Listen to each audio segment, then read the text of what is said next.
John Dillinger. During the 1930s Depression, many Americans, nearly helpless against forces they didn't understand, made heroes of outlaws who took what they wanted at gunpoint. Of all the lurid desperados, one man, John Herbert Dillinger, came to evoke this gangster era and stirred mass emotion to a degree rarely seen in this country. Dillinger, whose name once dominated the headlines, was a notorious and vicious thief. From September 1933 until July 1934, he and his violent gang terrorized the Midwest, killing 10 men, wounding 7 others, robbing banks and police arsenals, and staging 3 jailbreaks, killing a sheriff during one and wounding 2 guards in another. Early years.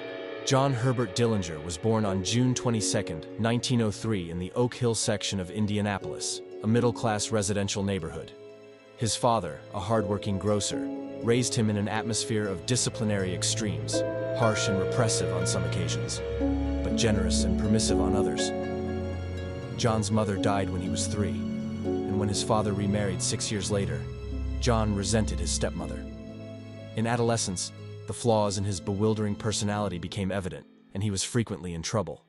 Finally, he quit school and got a job in a machine shop in Indianapolis. Although intelligent and a good worker, he soon became bored and often stayed out all night. His father, worried that the temptations of the city were corrupting his teenage son, sold his property in Indianapolis and moved his family to a farm near Mooresville, Indiana. However, John reacted no better to rural life than he had to that in the city, and soon began to run wild again. A break with his father and trouble with the law, auto theft, led him to enlist in the Navy. There, he soon got into trouble and deserted his ship when it docked in Boston. Returning to Mooresville, he married 16-year-old Beryl Hovius in 1924. A dazzling dream of bright lights and excitement led the newlyweds to Indianapolis. Dillinger had no luck finding work in the city and joined the town pool shark, Ed Singleton, in his search for easy money. In their first attempt, they tried to rob a Mooresville grocer but were quickly apprehended. Singleton pleaded not guilty, stood trial, and was sentenced to 2 years in prison.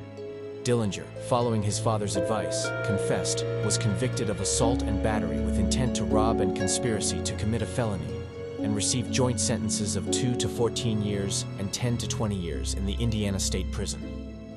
Stunned by the harsh sentence, Dillinger became a tortured, bitter man in prison. A rising tide of crime. His period of infamy began on May 10, 1933, when he was paroled from prison after serving 8.5 years of his sentence. Almost immediately, Dillinger robbed a bank in Bluffton, Ohio. Dayton police arrested him on September 22nd, and he was lodged in the county jail in Lima, Ohio to await trial. In frisking Dillinger, the Lima police found a document which seemed to be a plan for a prison break, but the prisoner denied knowledge of any plan. 4 days later, using the same plans, 8 of Dillinger's friends escaped from the Indiana State Prison, using shotguns and rifles that had been smuggled into their cells. During their escape, they shot 2 guards. On October 12th, 3 of the escaped prisoners and a parolee from the same prison showed up at the Lima jail where Dillinger was incarcerated. They told the sheriff that they had come to return Dillinger to the Indiana State Prison for violation of his parole. When the sheriff asked to see their credentials, one of the men pulled a gun, shot the sheriff, and beat him into unconsciousness. Then, taking the keys to the jail, the bandits freed Dillinger, locked the sheriff's wife and a deputy in a cell, and leaving the sheriff to die on the floor, made their getaway. Although none of these men had violated a federal law, the FBI's assistance was requested in identifying and locating the criminals. The 4 men were identified as Harry Pierpont, Russell Clark, Charles Makeley, and Harry Copeland. Their fingerprint cards in the FBI Identification Division were flagged with red metal tags, indicating that they were wanted. Meanwhile, Dillinger and his gang pulled several bank robberies. They also plundered the police arsenals at Auburn, Indiana, and Peru, Indiana, stealing several machine guns, rifles and revolvers, a quantity of ammunition, and several bulletproof vests. On December 14th, John Hamilton, a Dillinger gang member, shot and killed a police detective in Chicago. A month later, the Dillinger gang killed a police officer during the robbery of the First National Bank of East Chicago, Indiana.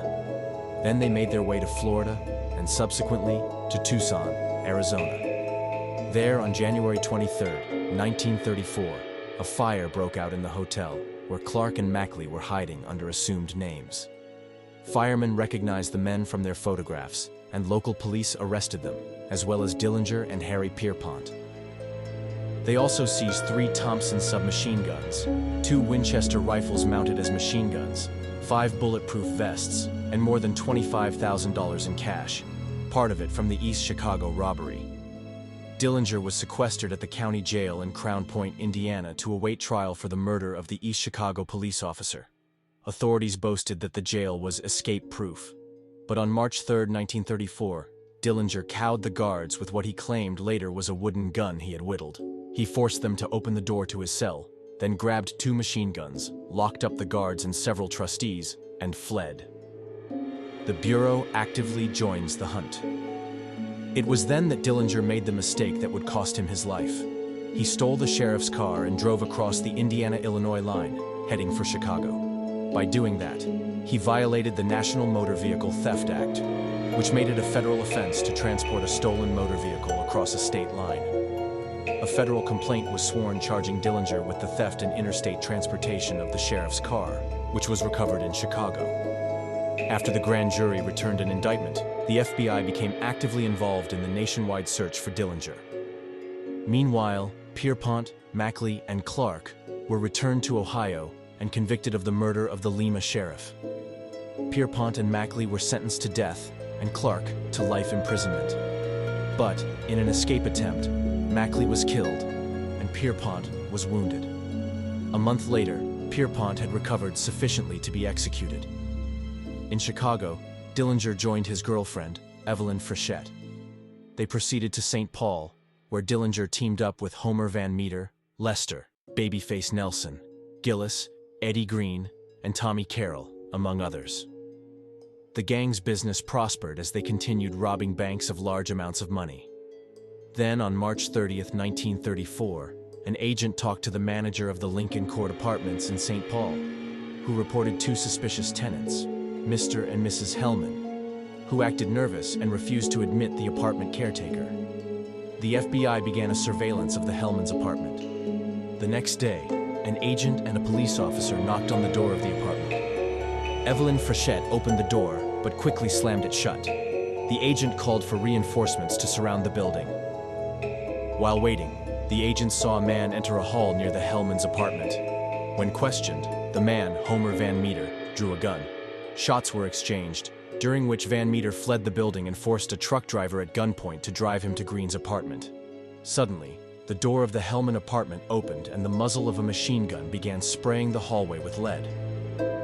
Under cover of the machine gun fire, Dillinger and Evelyn Frechette fled through a back door. They too drove to Green's apartment, where Dillinger was treated for a bullet wound received in the escape. At the Lincoln Court Apartments, the FBI found a Thompson submachine gun with the stock removed, 2 automatic rifles, 1.38 caliber Colt automatic with 20-shot magazine clips, and 2 bulletproof vests. Across town, other agents located one of Eddie Green's hideouts where he and Bessie Skinner had been living as Mr. and Mrs. Stevens. On April 3rd, when Green was located, he attempted to draw his gun, but was shot by the agents. He died in a hospital 8 days later. Dillinger and Evelyn Frechette fled to Mooresville, Indiana, where they stayed with his father and half-brother until his wound healed. Then Frechette went to Chicago to visit a friend, and was arrested by the FBI. She was taken to St. Paul for trial on a charge of conspiracy to harbor a fugitive. She was convicted, fined $1,000, and sentenced to 2 years in prison. Bessie Skinner, Eddie Green's girlfriend, got 15 months on the same charge. Meanwhile, Dillinger and Van Meter robbed a police station at Warsaw, Indiana, of guns and bulletproof vests. Dillinger stayed for a while in Upper Michigan, departing just ahead of a posse of FBI agents dispatched there by airplane. Tragedy strikes in Wisconsin. Then the FBI received a tip that there had been a sudden influx of rather suspicious guests at the summer resort of Little Bohemia Lodge, about 50 miles north of Rhinelander, Wisconsin. One of them sounded like John Dillinger, and another like Babyface Nelson. From Rhinelander, an FBI task force set out by car for Little Bohemia.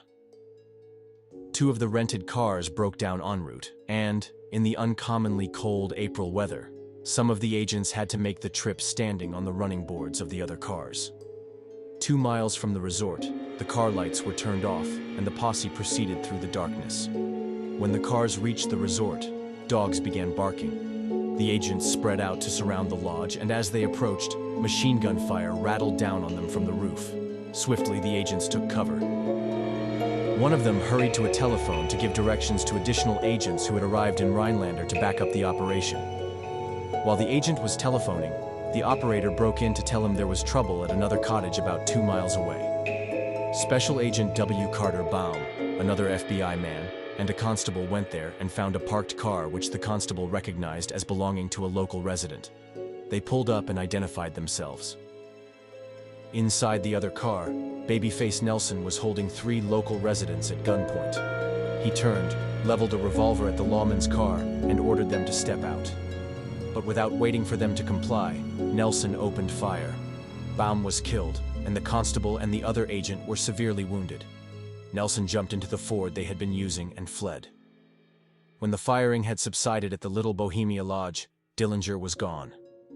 When the agents entered the lodge the next morning, they found only 3 frightened females.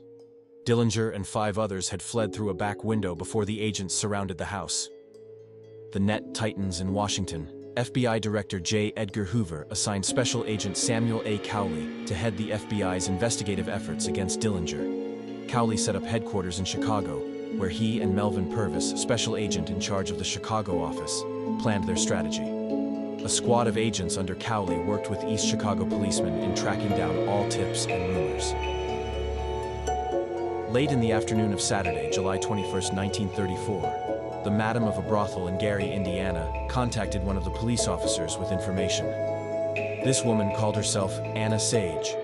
However, her real name was Anna Kumpanis, and she had entered the United States from her native Romania in 1914. Because of the nature of her profession, she was considered an undesirable alien by the Immigration and Naturalization Service, and deportation proceedings had been started. Anna was willing to sell the FBI some information about Dillinger for a cash reward, plus the FBI's help in preventing her deportation. At a meeting with Anna, Cowley and Purvis were cautious. They promised her the reward if her information led to Dillinger's capture, but said all they could do was call her cooperation to the attention of the Department of Labor, which at that time handled deportation matters. Satisfied, Anna told the agents that a girlfriend of hers, Polly Hamilton, had visited her establishment with Dillinger. Anna had recognized Dillinger from a newspaper photograph. Anna told the agents that she, Polly Hamilton, and Dillinger probably would be going to the movies the following evening at either the Biograph or the Marlboro theaters. She said that she would notify them when the theater was chosen. She also said that she would wear an orange dress so that they could identify her. The Biograph Theater. The end comes on. Sunday, July 22nd. Cowley ordered all agents of the Chicago office to stand by for urgent duty. Anna Sage called that evening to confirm the plans, but she still did not know which theater they would attend. Therefore, agents and policemen were sent to both theaters. At 8:30 p.m., Anna Sage, John Dillinger, and Polly Hamilton strolled into the Biograph Theater to see Clark Gable in Manhattan Melodrama. Purvis phoned Cowley, who shifted the other men from the Marlboro to the Biograph. Cowley also phoned Hoover for instructions. Hoover cautioned them to wait outside rather than risk a shooting match inside the crowded theater. Each man was instructed not to unnecessarily endanger himself, and was told that if Dillinger offered any resistance, it would be each man for himself. At 10:30 p.m., Dillinger, with his 2 female companions on either side, walked out of the theater and turned to his left. As they walked past the doorway in which Purvis was standing, Purvis lit a cigar as a signal for the other men to close in. Dillinger quickly realized what was happening and acted by instinct. He grabbed a pistol from his right trouser pocket as he ran toward the alley. 5 shots were fired from the guns of 3 FBI agents. 3 of the shots hit Dillinger, and he fell face down on the pavement. At 10:50 p.m. on July 22, 1934, John Dillinger was pronounced dead in a little room in the Alexian Brothers Hospital. The agents who fired at Dillinger were Charles B. Winstead, Clarence O. Hurt, and Herman E. Hollis. Each man was commended by J. Edgar Hoover for fearlessness and courageous action. None of them ever said who actually killed Dillinger. The events of that sultry July night in Chicago marked the beginning of the end of the gangster era. Eventually, 27 persons were convicted in federal courts on charges of harboring and aiding and abetting John Dillinger and his cronies during their reign of terror. Babyface Nelson was fatally wounded on November 27, 1934, in a gun battle with FBI agents in which Special Agents Cowley and Hollis also were killed. Dillinger was buried in Crown Hill Cemetery in Indianapolis, Indiana.